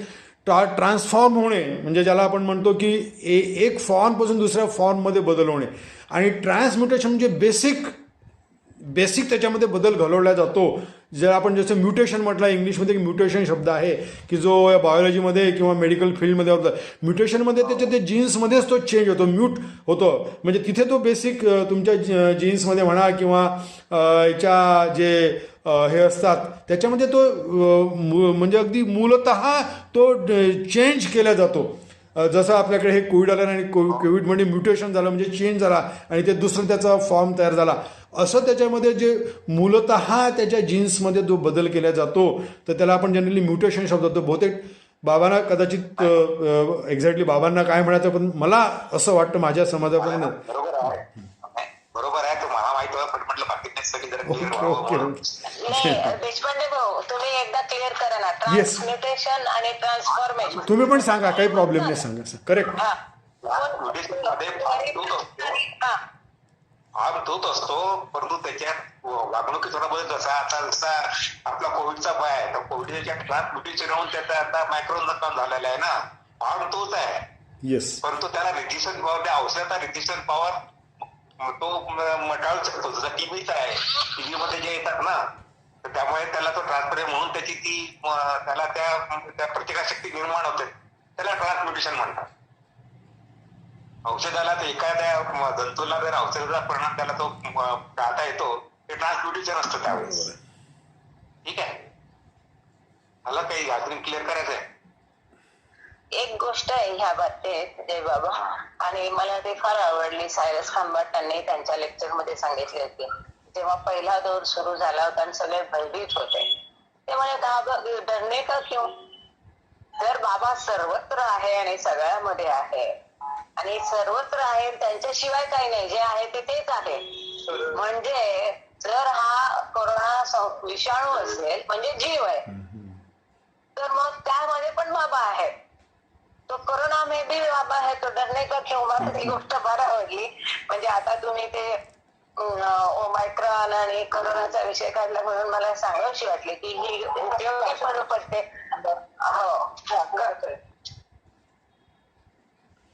मला वाटतं ताई आता ही गोष्ट ठीक आहे ठीक आहे. कदाचित उपयोगी होऊ शकते लोकांची भीती जाण्या करेक्ट करेक्ट करेक्ट. भीती जाण्यासाठी त्याच्याबद्दलची मनातली की सर्वत्र बाबा आहे, म्हणजे मग कोरोनामध्ये सुद्धा बाबा आहे. तो निस्ताने बोलतो मी. जय बाबा. जय बाबा. बोला बोला. जय बाबा. थँक्यू. बोला. ट्रान्सपोर्टेशन मधला फरक सांगतो तुम्हाला मी. ट्रान्सफॉर्मेशन म्हणजे स्वरूप बदलते. जसं वाल्याचा वाल्मिकी झाला, एखादा नॉर्मल माझा संत होतो.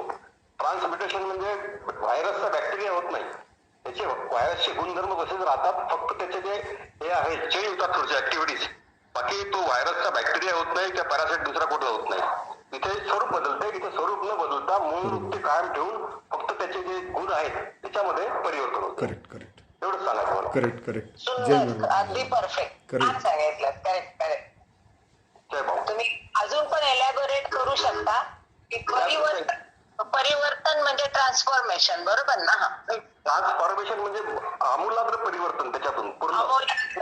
आणि ट्रान्सपोर्टेशन म्हणजे झाला म्हणजे हा आधी कसा होता बघा, हा माणूस एकदम बिलकुल क्रूर होता, नंतर संत स्वरूपच झाला, तो देवच झाला, काय म्हणतात त्याला आपण त्याला.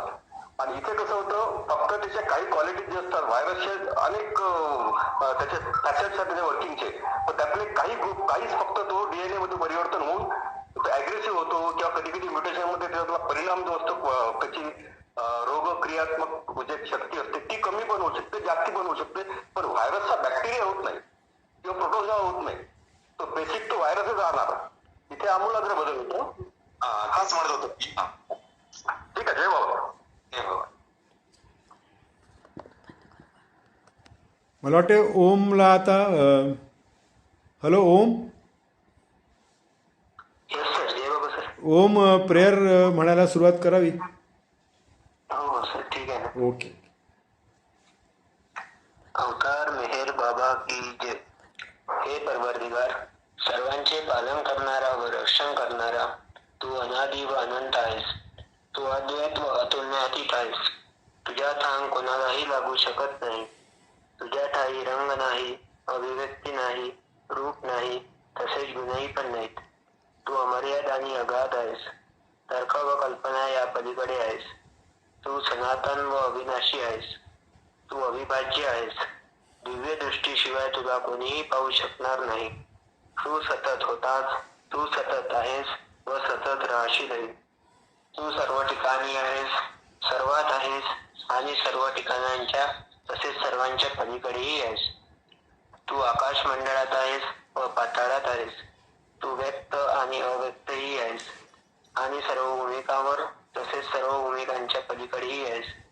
तू तीनही भुवनात आहेस व त्रिभुवनापलीकडेही आहेस.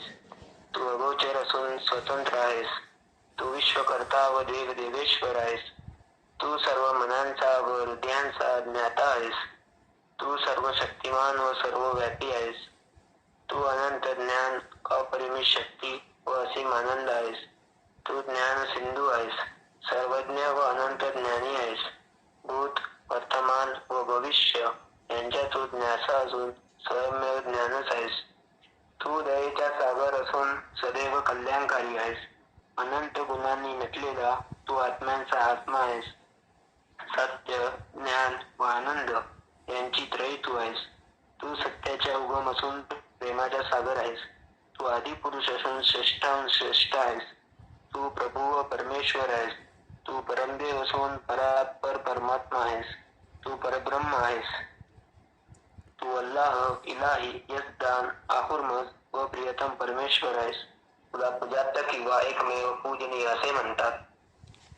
हे दयासागर प्रभुराज, आमच्या हातून घडलेल्या सर्व पापांबद्दल आम्हाला पश्चाताप होत आहे. असत्य, अन्याय व अमंगल अशा प्रत्येक विचारांबद्दल, बोलू नये अशा बोलल्या गेलेल्या प्रत्येक शब्दाबद्दल व करू नये अशा केलेल्या प्रत्येक कृतीबद्दल आम्हाला पश्चाताप होत आहे. स्वार्थाने प्रेरित अशा प्रत्येक कृत्याबद्दल, शब्दाबद्दल व विचारांबद्दल, तसेच द्वेषमूलक असे प्रत्येक कृत्य, शब्द व विचार यांच्याही बद्दल आम्हाला पश्चाताप होत आहे. विशेषतः प्रत्येक कामुक विचारांबद्दल व कामुक कृत्यांबद्दल आम्हाला पश्चाताप होत आहे.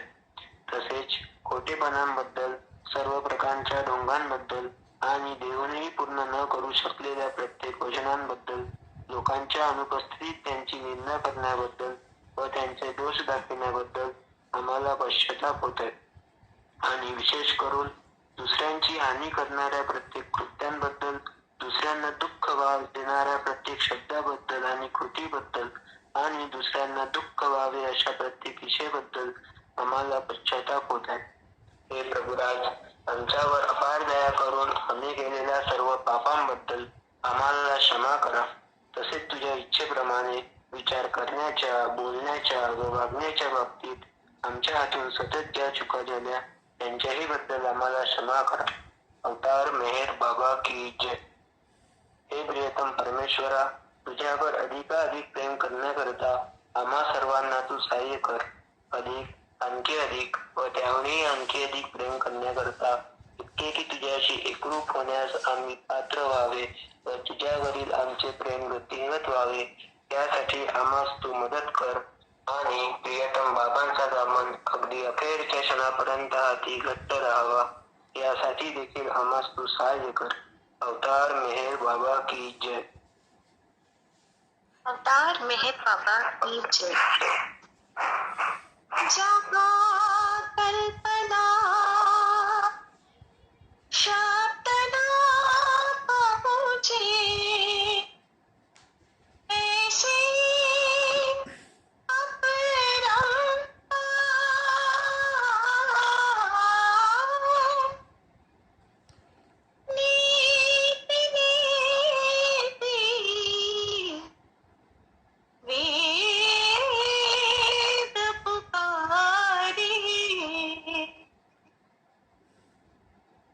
महिमा तोरी अपार, दिव्य सनातन परम दयाघन, दिव्य सनातन परम दयाघन, हे जगदुधारो मेरा मन आरती स्वीकारो, मेरा मन आरती स्वीकारो.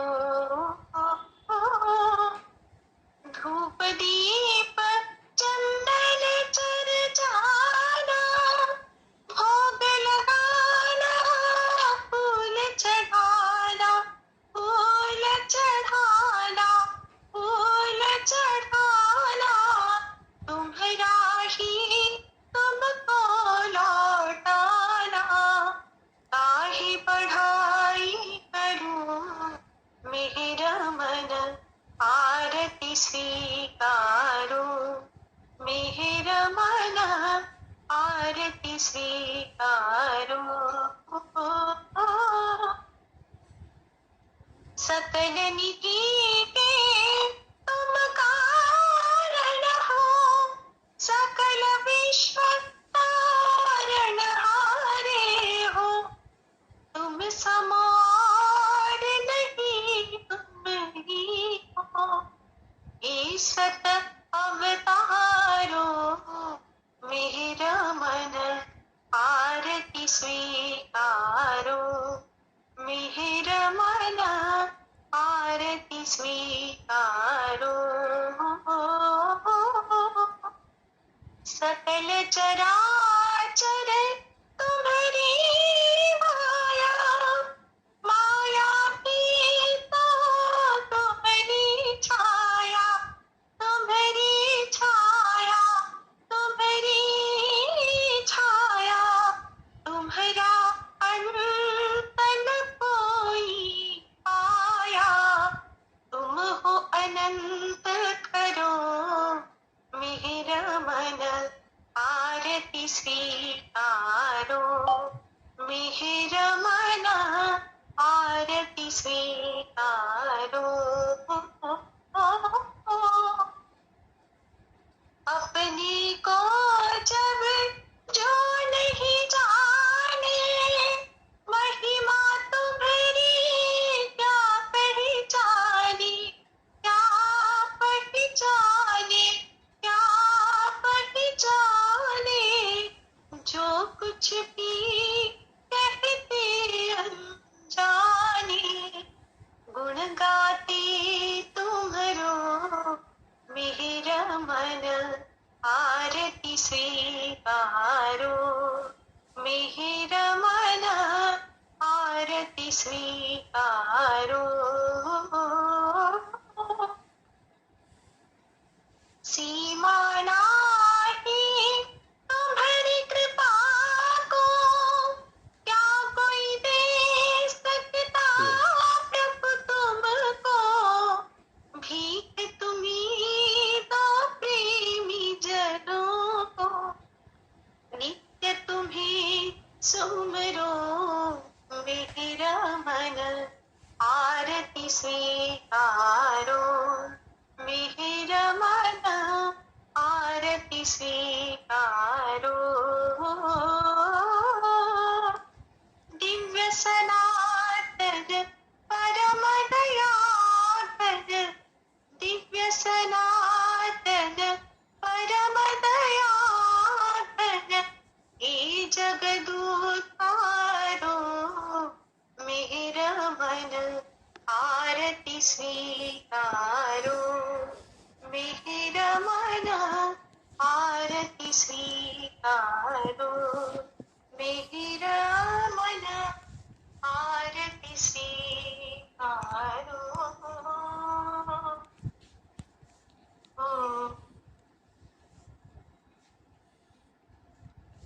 बोलो तार मेहर बाबा की जय अवतार मेहर बाबा की जय अवतार मेहर बाबा की जय।